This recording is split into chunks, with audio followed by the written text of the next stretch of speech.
Resolution 1325 came out of the women's movement. What it stands for is ensuring that women can participate in decision making around peace, protecting women in situations of war, having attention for their vulnerabilities, and also prosecution of war crimes against women, ensuring that there's no impunity. During Beijing in 1995, women really stated that women have a role to play in conflict resolution, and women are also affected by conflict and war in specific ways. Women in the field have informed us that the empowerment benefited them greatly, but they still felt that there was lack of male support or lack of traditional male structures really changing. Empowerment. I think this is where we come full circle. This is where we start with women raising their voices, saying we're part of this world and please, your peace building will be more successful if you involve the other half.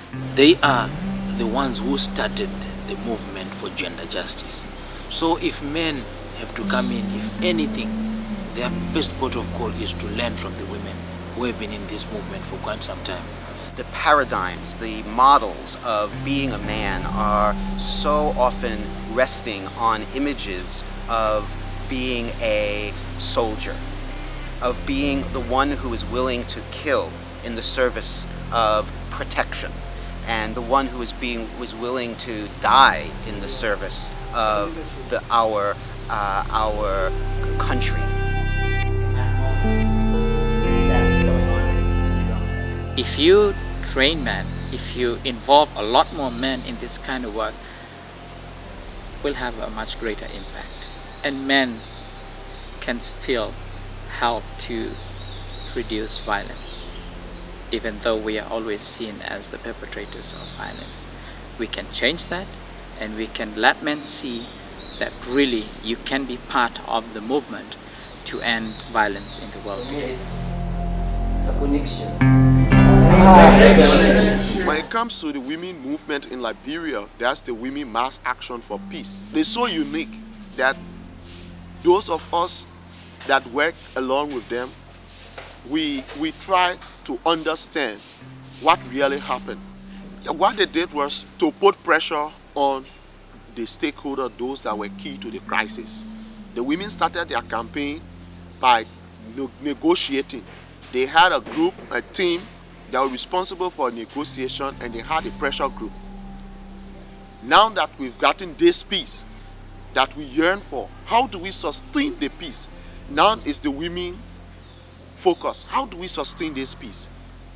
We cannot sustain the peace when we have our men who have been in combat for 17 years, who have been socialized into this violent or patriarchy society. If we don't work with them, we find ourselves going back through the process of every time putting pressure or dealing with crisis. But how can we prevent the crisis? To prevent the crisis, we have to get the men on board to understand the language we understand. Because if we understand peace and they don't understand peace, there will be no peace. The joy of it for men is that they don't have to be the traditional kind of man all the time. They also can have their hearts open to other emotions, other ways of being, other creative, spontaneous ways, other forms of leadership. So it's very much releasing men from the bondage of these horrific, violent roles that are just automatically given to men, and men don't have an opportunity to have a choice. They're not just one role in their life. They are a man, a spiritual man, an actively nonviolent man, a student, a teacher, a religious leader, a brother, a son, a father, a friend, a lover. So I've been looking at this full role repertoire so that they can begin to have choices.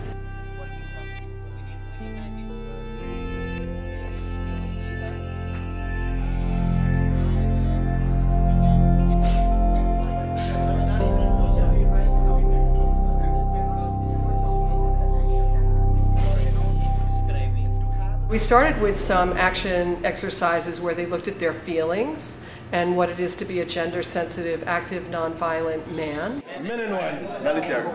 Military. Men and violence. Masculinity. Men and violence. Hatred. Men and violence. Dominance. Internally it feels me that more men are doing more violence, so that's why my voice went up. Men and violence. Men and violence.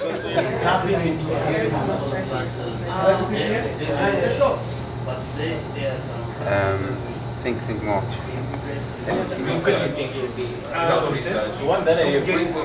A man was described in terms of how much he was domineering, which meant that some men were even more manly than others.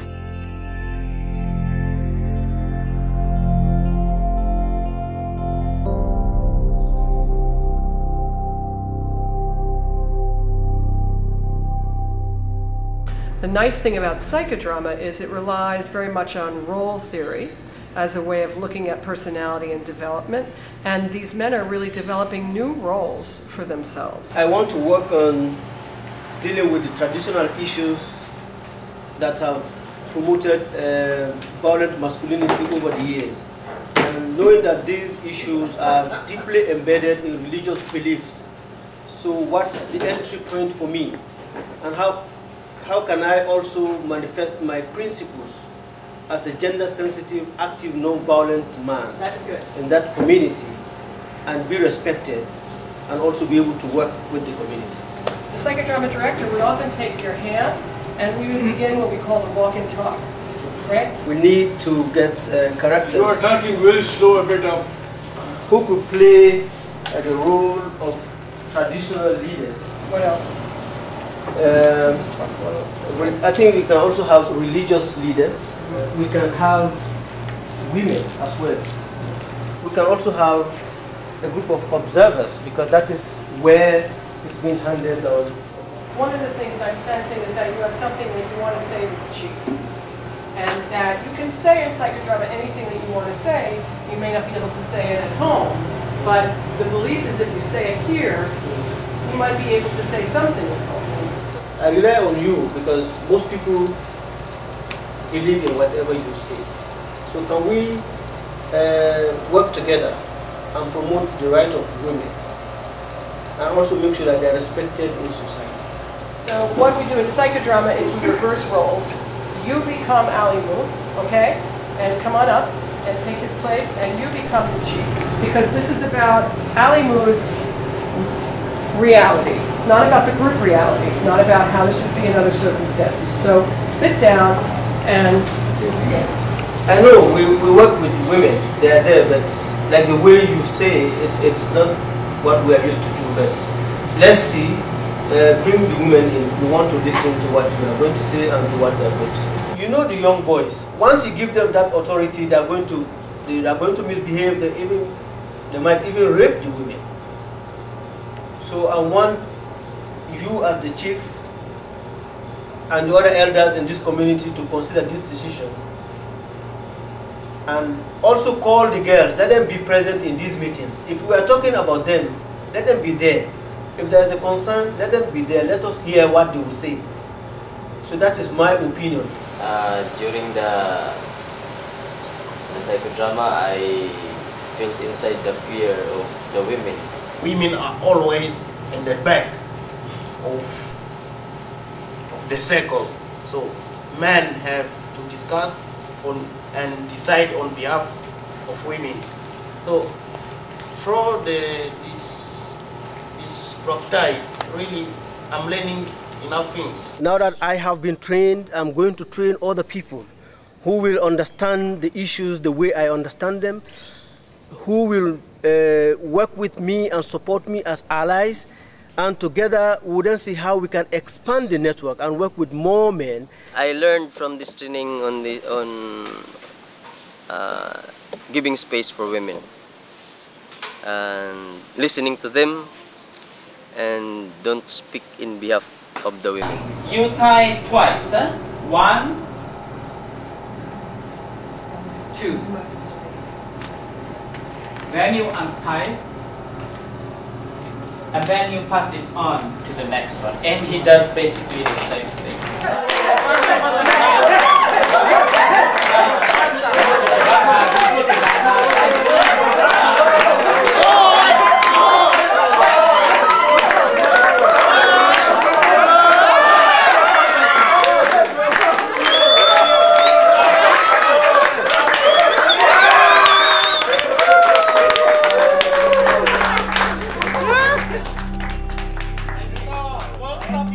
For the last 7 years, I am working in Pakistan with policemen.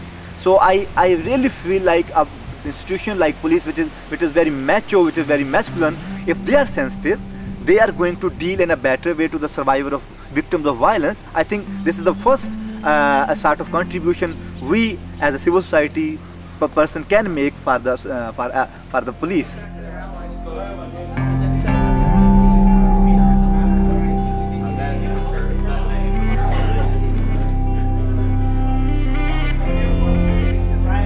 Going from patriarchy to gender equality, it's something like personal. It's like transformation. Yeah. You transform yourself. Yeah.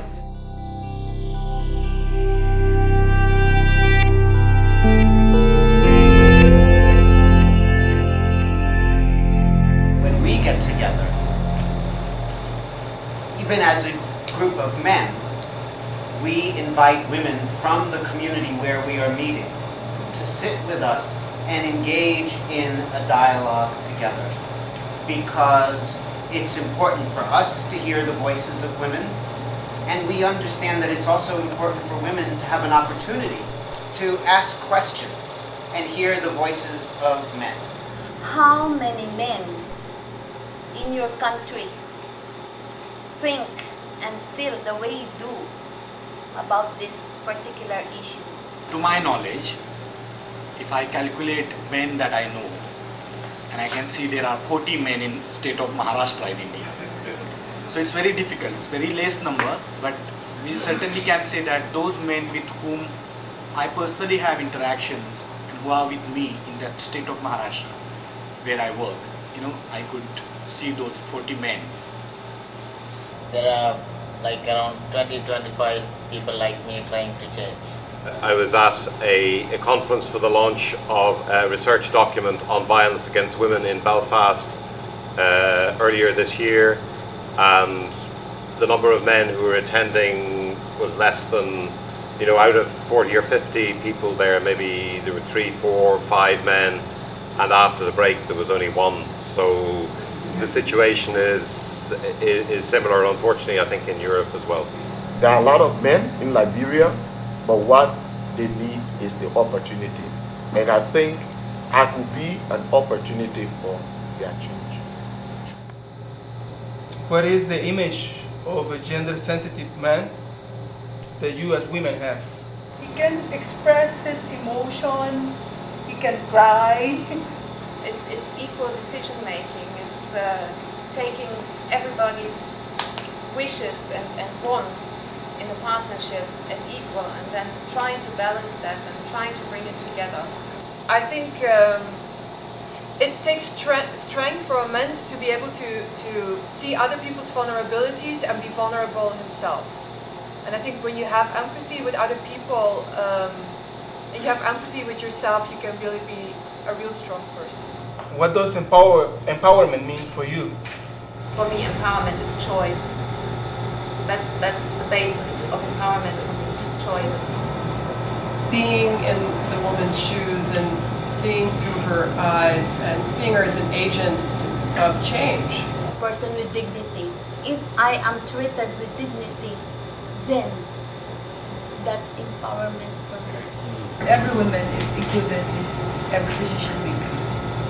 I think what made it successful was the ability to really listen, particularly for the men, which is a very difficult thing for men to do, to sit and to listen to women talk.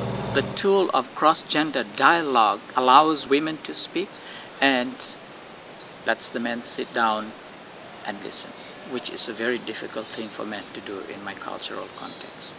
In the garden, the maker had many trees, and the bamboo was the most beautiful tree, and it made the maker so happy because the bamboo grew so tall it reached the heavens. But one day The maker said, I'm going to cut you down. And the bamboo's heart was broken. Why cut me down? Didn't I make you happy? Didn't I please you? The maker said, I have to cut you down. And so, because it was just a creation of the maker, the bamboo had no choice. It was cut down. And when it was cut down, it was split in the middle. From the stream, the bamboo caught the water and brought it to the people.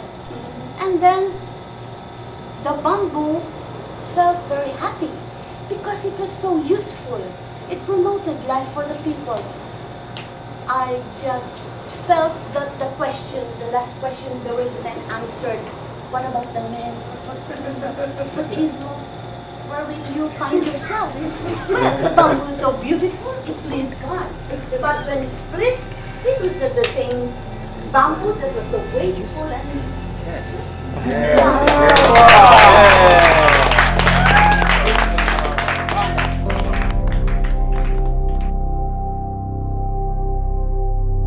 Militarism is the ultimate expression of masculinity. It's the role or the institute where being dominant, using extreme violence to settle difference, not showing emotions, being tough, following the leader is projected into the extreme. And for a lot of men, when conflict breaks out, there are huge pressures in terms of joining the military or joining militarist groups. It's either you're with us or you're against us. If you're not with us, you're not a real man. A real man stands up and defends his community. Women go through a lot in terms of violence, and it has become a norm to the extent that none of us sees that as a problem. We see it as something normal.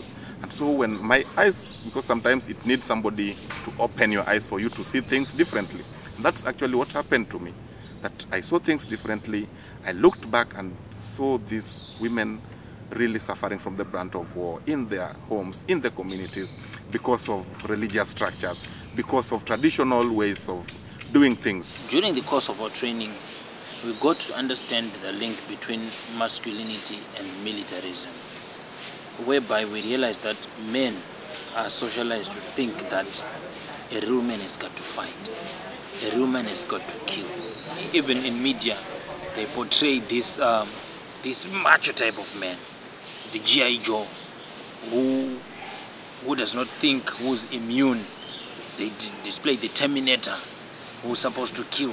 So a man, a real man, is portrayed as a killer, a man who can take away life. They want to help, but they don't just know how to do it.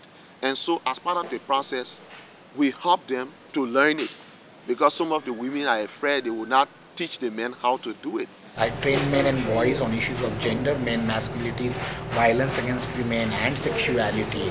And we also talk about militarization and nationalism and chauvinistic ideas about state and nation in South Asia, because my context is very much in South Asia, and conflicts, cross-border tensions between India, Pakistan.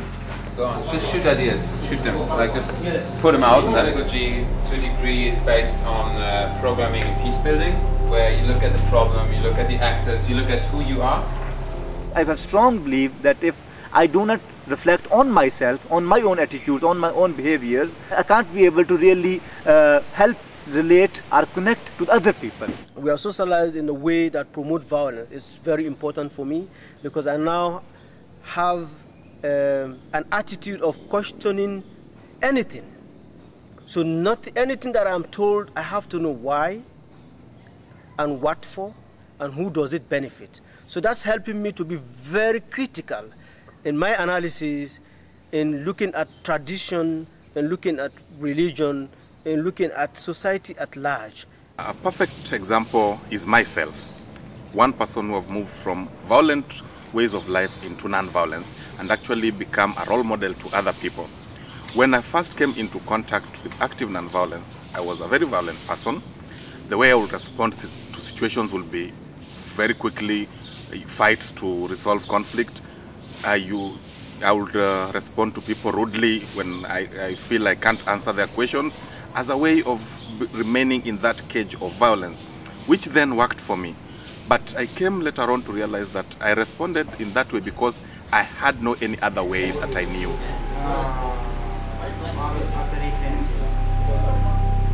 The next level is education of the one who is causing the injustice, and then making them see how they are also losing out.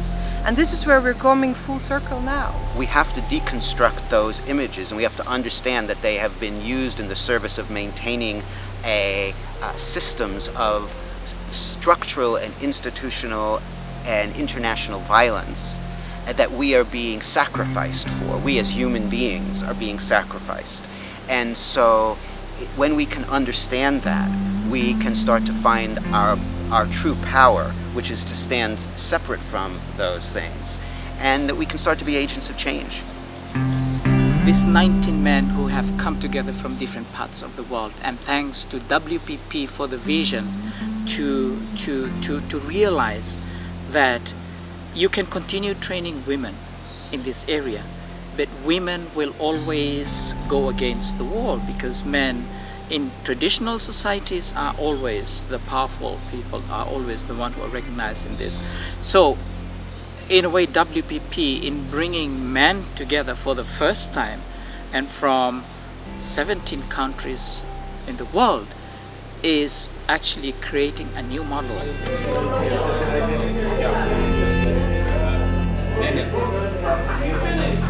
Men's relationship to violence. We believe we have now a strong community of men out there who already have worked with women and who can really demonstrate how men can be allies to women in their peace work. It's going to be very tough because men benefit through violence, men benefit from the positions, the power, the resources they enjoy in the communities. But I believe it is possible. We can always change people. If we will learn to respect the right of others, then we are able to live at peace.